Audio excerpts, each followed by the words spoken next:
ಹೊತ್ತಿಸಿದ ಒಪ್ಪಂದದ ಪಾಲಿಟಿಕ್ಸ್. ಒಪ್ಪಂದದ ಮಾತಿಗೆ ಸಿಎಂ ಸ್ಥಾನದ ಆಕಾಂಕ್ಷಿ ಪರಂ ಫುಲ್ ಗರಂ ಆಗಿದ್ದಾರೆ.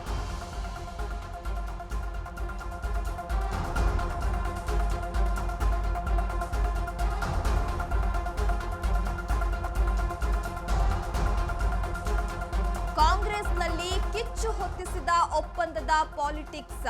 ಒಪ್ಪಂದದ ಮಾತಿಗೆ ಸಿಎಂ ಸ್ಥಾನದ ಆಕಾಂಕ್ಷಿಯಾಗಿದ್ದ ಪರಂ ಫುಲ್ ಗರಂ ಆಗಿದ್ದಾರೆ. ನಮ್ಮ ನಡುವೆ ಒಪ್ಪಂದ ಆಗಿದ್ದು ನಿಜ ಅಂತ ಡಿಸಿಎಂ ಡಿಕೆ ಶಿವಕುಮಾರ್ ಹೇಳಿದ್ರು. ಯಾವುದೇ ಒಪ್ಪಂದ ಆಗಿಲ್ಲ ಅಂತ ಹೇಳಿ ಸಿಎಂ ಸಿದ್ದರಾಮಯ್ಯ ಅವರು ಹೇಳಿದ್ರು. ಸದ್ಯ ಸಿಎಂ ರೇಸ್ನಲ್ಲಿರುವ ಹಿರಿಯ ನಾಯಕ ಪರಮೇಶ್ವರ್ ಇದೀಗ ಗರಂ ಆಗಿದ್ದಾರೆ. ಒಪ್ಪಂದ ಆಗಿದೆ ಅಂತಾದ್ರೆ ನಾವೆಲ್ಲ ಯಾಕಿರ್ಬೇಕು? ಅವರಿಬ್ರೇ ರಾಜಕಾರಣ ಮಾಡ್ಲಿ, ಅವರಿಬ್ರೇ ನಡೆಸ್ಲಿ ಬಿಡಿ, ಬೇರೆಯವರು ಇರೋದು ಬೇಡವಾ? ಆ ರೀತಿ ಆಗಲು ಸಾಧ್ಯವಿಲ್ಲ. ಹೈಕಮಾಂಡ್ ತೀರ್ಮಾನಕ್ಕೆ ನಾವೆಲ್ಲ ಬದ್ಧರಾಗಿರ್ತೀವಿ ಅಂತ ಹೇಳಿ ಬೆಂಗಳೂರಿನಲ್ಲಿ ಗೃಹ ಸಚಿವ ಡಾಕ್ಟರ್ ಜಿ ಪರಮೇಶ್ವರ್ ಹೇಳಿಕೆಯನ್ನು ಕೊಟ್ಟಿದ್ದಾರೆ.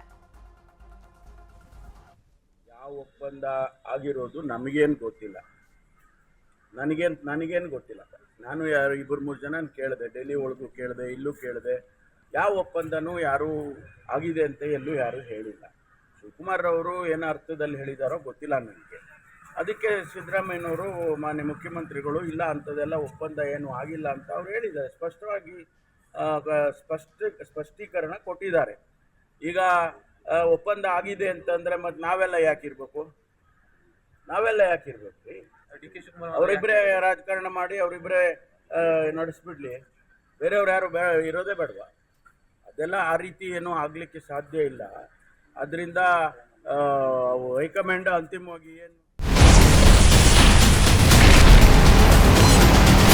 Ashwavega English News coming soon. Your channel, your voice, your trust.